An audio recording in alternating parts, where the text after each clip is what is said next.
L'affaire de l'AMNEF a donc pris aujourd'hui un virage très politique avec la première mise en examen dans ce dossier d'un responsable du PS, François Bernardini, patron de la Fédération socialiste des Bouches-du-Rhône. Mais le plus inquiétant pour le gouvernement Jospin est la mise en cause de Dominique Strauss-Kahn, à l'encontre duquel le parquet de Paris a délivré aujourd'hui un réquisitoire supplétif pour faux et usage de faux. Le ministre de l'économie qui a décidé d'écourter son voyage privé au Vietnam. Les explications de Laurent Béroux.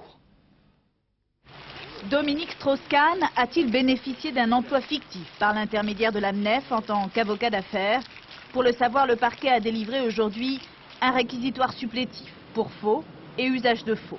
Ce matin, Le Parisien et Libération mettaient les ennuis judiciaires du ministre des Finances à leur une et livraient le témoignage de Philippe Plantagenet, l'ancien numéro 2 de l'AMNEF, interrogé par les juges le 14 octobre dernier. L'homme a mis en cause la réalité de la prestation de Dominique Strauss-Kahn. Plus grave, il aurait affirmé avoir signé après coup une lettre demandant à l'avocat d'affaires de négocier la vente d'une holding. Selon lui, l'actuel ministre aurait indûment perçu 603 000 francs. Faux, a toujours plaidé l'intéressé.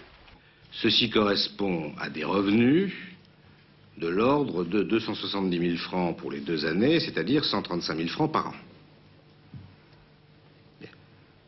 Ceci constitue ma seule relation avec l'AMNEF. Tout ce que je peux en dire est sur la table. Maintenant, je ne souhaite pas avoir à y revenir 25 fois. Hier, l'avocat de Dominique Strauss-Kahn remettait au juge des documents destinés à prouver la réalité du travail de son client entre 1994 et 1996.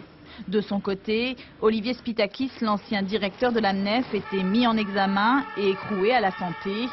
Autre personnage pris dans la tourmente, François Bernardini, le patron des socialistes des Bouches-du-Rhône. Il est le premier politique mis en examen dans ce dossier.